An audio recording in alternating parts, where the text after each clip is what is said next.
Bon, l'actu MMA, ça bouillonne en ce moment, hein, surtout chez les poids lourds et les moyens. Ah oui, clairement. On a d'un côté cette attente interminable autour de Thomas Spinal face à John Jones, et de l'autre, un choc qui lui se précise, Dricus du Plessis contre Khamzat Chimaev. Exactement. Alors, on a quelques infos récentes, une vidéo qui a fait un peu jaser, une interview aussi.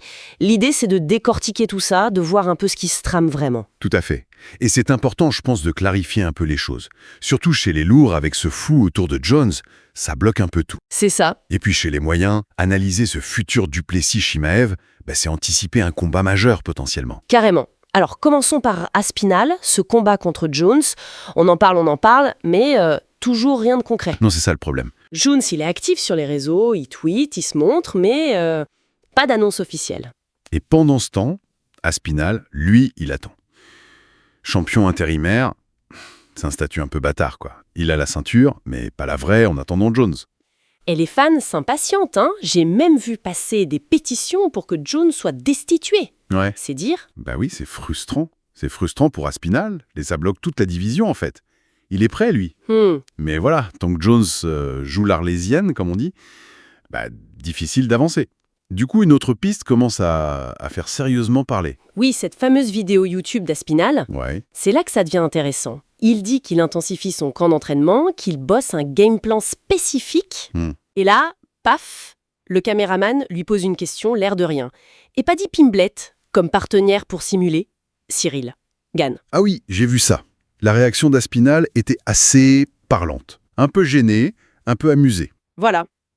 Ça a suffi pour que tout le monde se dise « Ok, donc c'est Gane l'adversaire visé. » Ce qui est intéressant, c'est que, sportivement, ça se tient complètement. Ouais. Si Jones continue de faire attendre, un combat Aspinall contre Gane pour le titre intérimaire, ou même peut-être plus si Jones se retire, ça devient une option hyper logique et même excitante, je dirais. C'est vrai que Gane, il cherche à rebondir après sa défaite contre Jones, justement. Exactement. Donc pour lui, et pour le MMA français aussi, affronter Aspinall, ce serait une occasion en or de revenir tout en haut. Une chance de reprendre sa place de numéro 1 contender. Logique. Bon, changeons de catégorie. Direction les poids moyens. Là, on a un combat bien réel. Lui, prévu pour 2025 à l'UFC 319.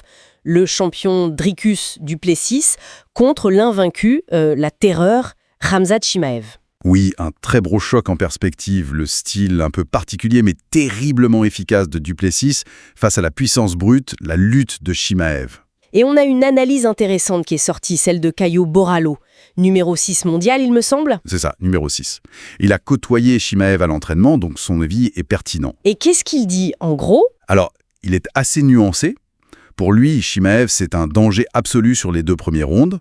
Sa lutte, sa pression, c'est monstrueux en début de combat. D'accord. Mais, et c'est là le bémol important, il a des doutes sur l'endurance de Chimaev sur 5 rondes. Ah oui, pourquoi?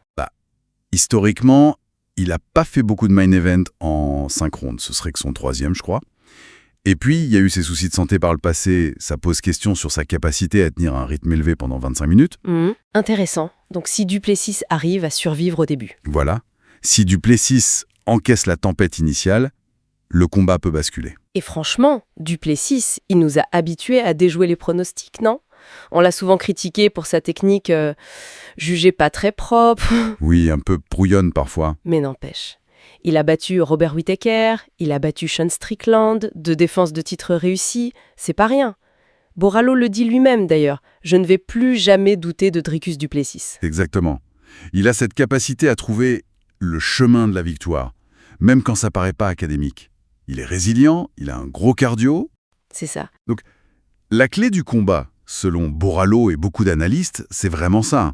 Est-ce que Duplessis peut survivre aux premières minutes, fatiguer Chimaev et l'emmener dans les rounds 4 et 5 ? Là où son propre cardio peut faire la différence. Tout à fait. Et d'ailleurs, on apprend que Chimaev s'entraîne avec Islam Makhachev, le numéro 1 des légers. Ça montre qu'il prend cette question de l'endurance très au sérieux. Le défi tactique est énorme des 2 côtés. Bon, alors, si on résume rapidement. Chez les lourds, l'option Aspinall contre Gane gagne en crédibilité face à l'attente autour de Jones.